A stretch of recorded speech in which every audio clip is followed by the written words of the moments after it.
So hi everyone, this is Saurabh Thakur और आप सभी लोग इंतज़ार कर रहे होंगे कट ऑफ का। सिर्फ इंग्लिश सब्जेक्ट की मैं बात करूंगा। जो बाकी सब्जेक्ट के लोग इसे देख रहे हो उन लोगों को मैं बताना चाहूँगा कि इंग्लिश लिटरेचर पे मैं वीडियोस बनाता हूँ, लेक्चर्स बनाता हूँ और जून 2023 में जो एग्ज़ाम हुआ है इंग्लिश का, उसके बारे में हम थोड़ा सा कोशिश करेंगे कि कट ऑफ को हम थोड़ा सा प्रिडिक्ट कर पाएँ।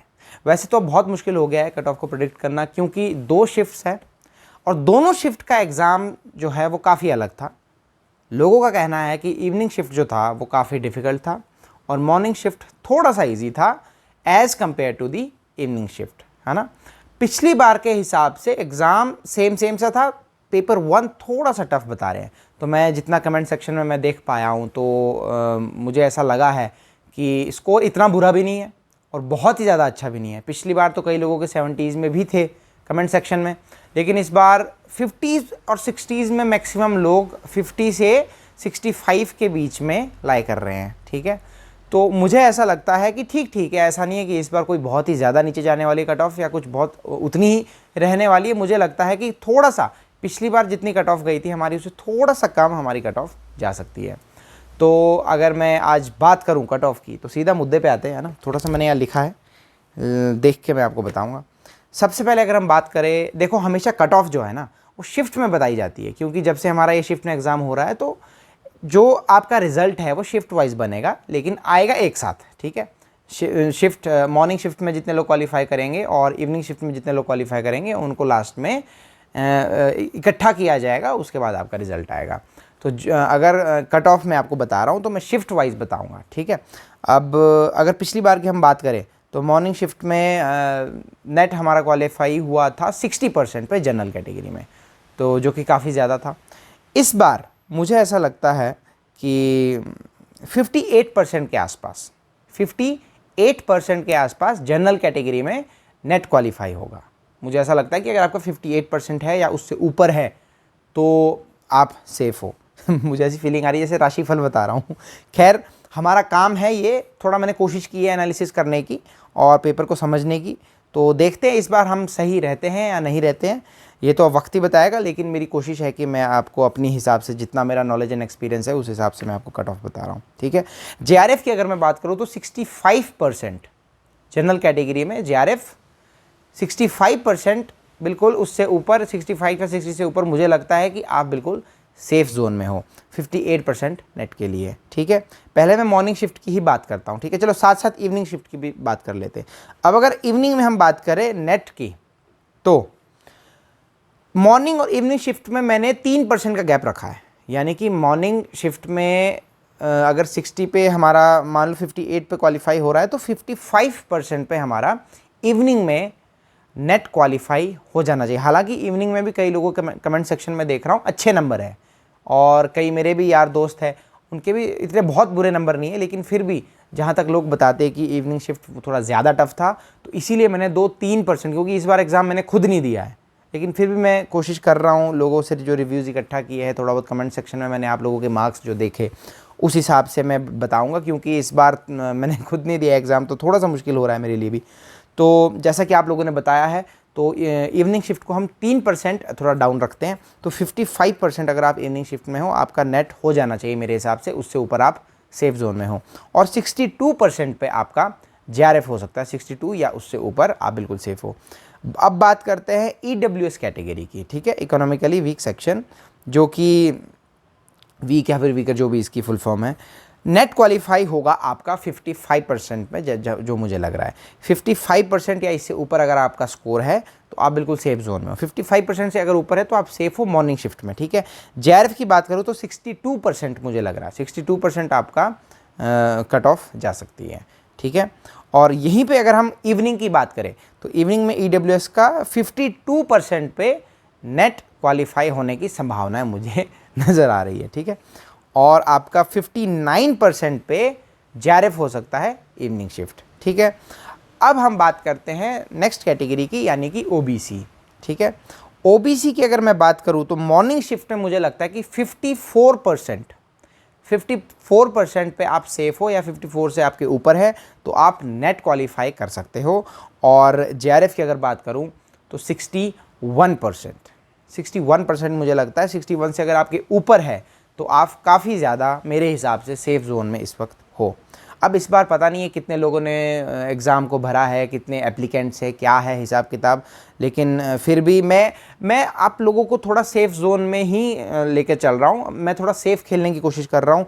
हो सकता है कई लोग आपको कम भी बताए, कट ऑफ 56, 55, 54 भी बता सकते हैं। कोई मैंने देखी नहीं किसी की वीडियो पर, हो सकता है ऐसा हो कोई बताए, लेकिन मैंने कोशिश की इस बार कि मैं आपको पहले से ही झूठी उम्मीद ना दूं और आपको थोड़ा सा ऊपर लेके थोड़ा सेफ जोन में पहले से मैं आपको रखूं।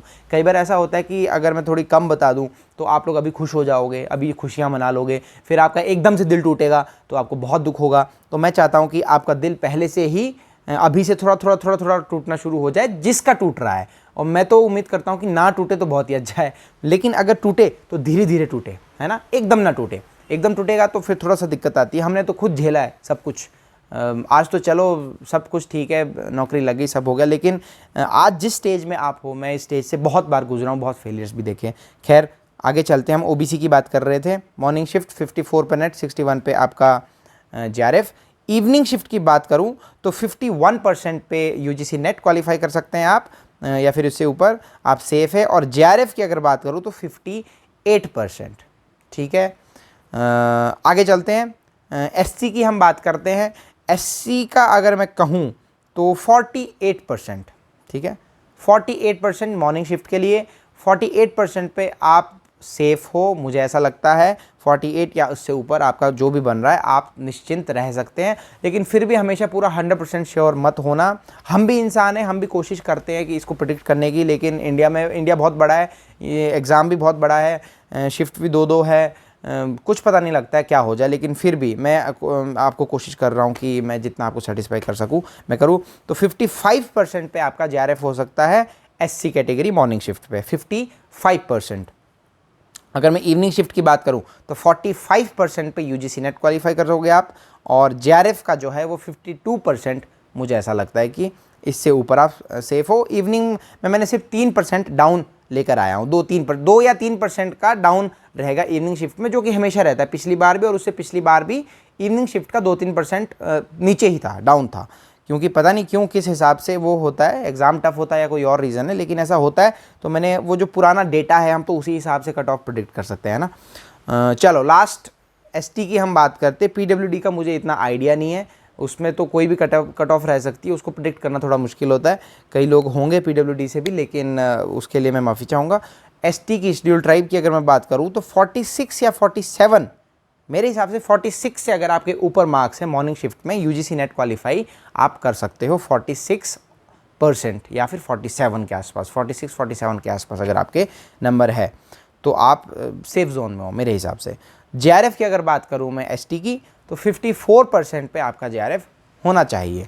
ठीक है, इवनिंग शिफ्ट की बात करूं तो 44% पे मुझे यूजीसी नेट आपका निकलता हुआ दिखाई दे रहा है, जैसे कि राशिफल बताते हुए दिखाई देता है हमें सब कुछ। और जेआरएफ की अगर बात करूं तो 51%। ठीक है, तो इतनी सी है फिलहाल जितनी भी ये कैटेगरीज मैंने आपको बताई। अगर आपको लगता है कि आप जितना मैंने बताया है इससे नीचे हो, कहीं ना कहीं आपका पहला अटैम्प्ट था या दूसरा अटैम्प्ट था, तो मैं यूजीसी नेट के आपको नोट्स प्रोवाइड करवाता हूँ। Literary theory, literary criticism, cultural studies and major works की लिस्ट। ब्रिटिश हिस्ट्री पे मैं काम कर रहा हूँ आजकल, थोड़ा सा वक्त कम मिलता है। पिछले कल मैंने ज्वाइनिंग भी की है कॉलेज में एक, तो वहाँ भी पढ़ाना है और अपनी भी पढ़ाई चल रही है, साथ साथ आप लोगों का भी ख्याल रखना है। तो बहुत सारी चीज़ें हैं और थोड़े से हेल्थ इश्यूज़ भी है हल्के फुल्के। तो मैं कोशिश कर रहा हूँ कि मैं अगले एग्ज़ाम से पहले आपको वो नोट्स प्रोवाइड करवाऊँ ब्रिटिश हिस्ट्री के। उससे पहले आप ये वाले नोट्स ले सकते हो, बहुत अच्छा फीडबैक है अभी तक कमेंट सेक्शन में, आप खुद भी देख सकते हो। जिन लोगों ने पढ़े उनको बहुत हेल्प मिली है और मुझे भी काफ़ी मेल्स आती है, मैसेजेस आते हैं, तो लोग बताते हैं कि आपके नोट्स ने हमें सच में हेल्प किया है। फीडबैक अच्छा है इसलिए आपको रिकमेंड कर रहा हूँ। अगर आपको लगता है कि जितना मैंने कट ऑफ आपको बताया आपकी कैटेगरी के हिसाब से आपके इतने मार्क्स नहीं बन रहे हैं, तो आप नोट्स ले सकते हो बहुत रीज़नेबल प्राइस पे। मुझे ऐसा लगता है कि इस वक्त मैं ये तो नहीं बोलूँगा कि इंडिया में मैं सबसे सस्ते बेच रहा हूँ, क्योंकि इंडिया बहुत बड़ा है, मुझे नहीं पता कौन कहाँ कैसे बेच रहा होगा, लेकिन मैं अपनी ओर से अगर कहूँ तो मैं अपनी तरफ से बहुत ही रीज़नेबल प्राइस पे दे रहा हूँ। वो लिंक आपको डिस्क्रिप्शन में मिल जाएगा, आपने जो भी उसमें से नोट्स लेने होंगे आप ले सकते हो। ठीक है, कोई दिक्कत आए तो मुझे इंस्टाग्राम पे मैसेज करो या फिर मेल करो। मेल तभी करना अगर नोट्स वगैरह, क्योंकि वहाँ नोट्स मैं सेंड कर सकता हूँ अगर किसी को कोई दिक्कत हो। और कोई और बात करनी हो तो इंस्टाग्राम पे आप मैसेज करें, दाना मल्टीटास्कर आप सर्च कर सकते हैं। याद आ गया, दाना व्लॉग्स करके एक मेरा चैनल भी है, वहाँ पे आप मेरे व्लॉग्स भी देख सकते हो। और टेलीग्राम चैनल भी मेरा है, उसका लिंक भी आपको डिस्क्रिप्शन में मिल जाएगा, सब कुछ आपको डिस्क्रिप्शन में मिल जाएगा, ठीक है। तब तक के लिए हम होप कर सकते हैं और उम्मीद कर सकते हैं कि इतनी ही कट ऑफ जाए। होप क्या, होप तो हम ये भी कर सकते हैं कि इससे भी कम जाए, उतना अच्छा है जितनी कम जाए ना, उतने ज़्यादा लोग क्वालिफाई करेंगे। आप सभी लोगों का भला होना चाहिए, आप सभी लोग बहुत टेंशन में हो, मैं समझ सकता हूँ, मैं आपका दुख दर्द, आपकी जो पीड़ा है इस वक्त, आपकी जो एक्साइटमेंट है या फिर नर्वसनेस है, आई कैन अंडरस्टैंड एवरीथिंग। पर मेरे हाथ में जो है, मेरे हाथ में यही है जो मैंने आपको बता दिया है ना। तो थैंक यू सो मच, यही था आज की वीडियो में। उम्मीद करेंगे कि सबका रिजल्ट पॉजिटिव आए और सब खुश रहे, आबाद रहे, किसी की जान तो किसी की फरियाद रहे। ओके, बाय, नमस्कार।